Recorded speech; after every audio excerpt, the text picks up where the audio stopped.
Bonjour à toutes et à tous, je me présente. Je m'appelle Delphine Sauzéa et je suis la réalisatrice de ce site internet intitulé La francophonie dans le Grand Nord.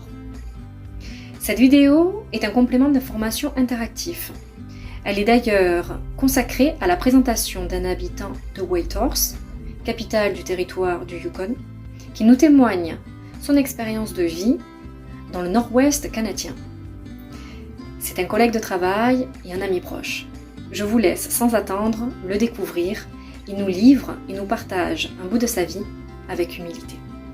Bonjour, alors tout d'abord, avant de commencer cet échange, cette interview, je tiens à te remercier de m'avoir accordé ce précieux temps pour cette présentation.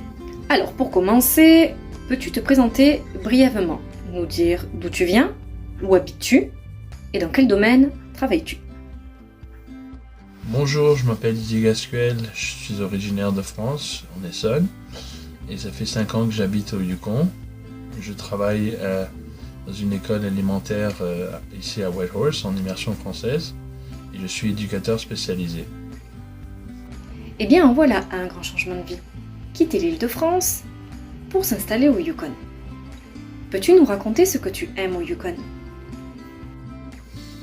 Ce que j'aime au Yukon, c'est le côté rustique des choses, d'une petite ville de 40 000 habitants, et qui offre beaucoup de charme et beaucoup de possibilités pour explorer la nature, pour se promener sur le long de la rivière Yukon.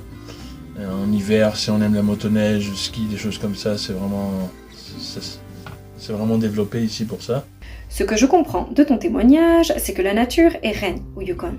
Un endroit incroyablement reculé. C'est donc un lieu emblématique pour les amoureux de la nature. Le Yukon est reconnu comme étant la 3e région du Canada à parler français.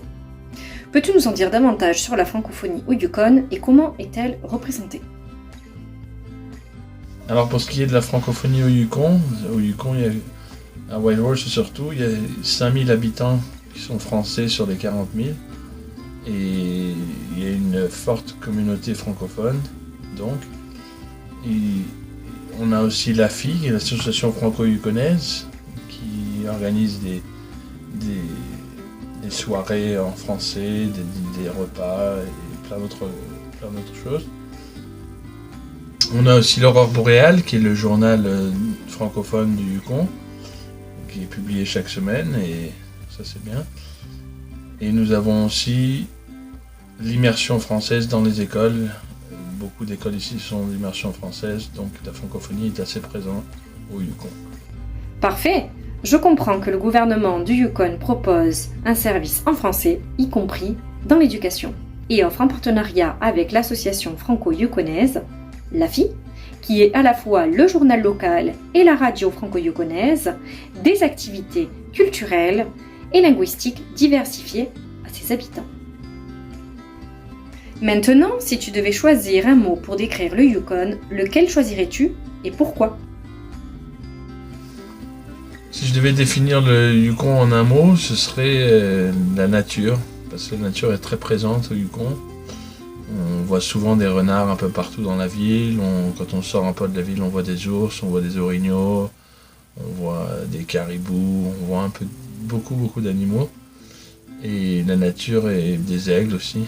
La nature joue un grand rôle sur la vie des gens et surtout des Premières Nations. Je te remercie de nous avoir fait partager ta riche expérience. Nous allons finir cette interview avec une dernière question. Si tu devais choisir un élément qui caractérise le Yukon, lequel choisirais-tu et pourquoi? Si je devais penser à un élément qui représente le Yukon, je penserais à l'eau. Car on a la rivière du Yukon qui traverse le territoire et qui était très importante pendant le temps de la ruée vers l'or. Je suis tout à fait d'accord avec toi. L'eau est un élément des plus caractéristiques du Yukon. Le fleuve du Yukon, patrimoine intemporel, où la vie des Premières Nations s'est construite pendant des siècles au fil de l'eau, est d'ailleurs devenu un passage incontournable dans l'histoire de la ruée vers l'or du Klondike en 1896, et ce jusqu'à ce jour. Quant à toi Didier, je te remercie de ta collaboration et de ta participation et je te dis à très vite. Merci, au revoir. Je vous remercie d'avoir visualisé cette vidéo. Si vous avez des questions, n'hésitez pas à les partager ci-dessous dans la rubrique commentaires. Merci et à bientôt.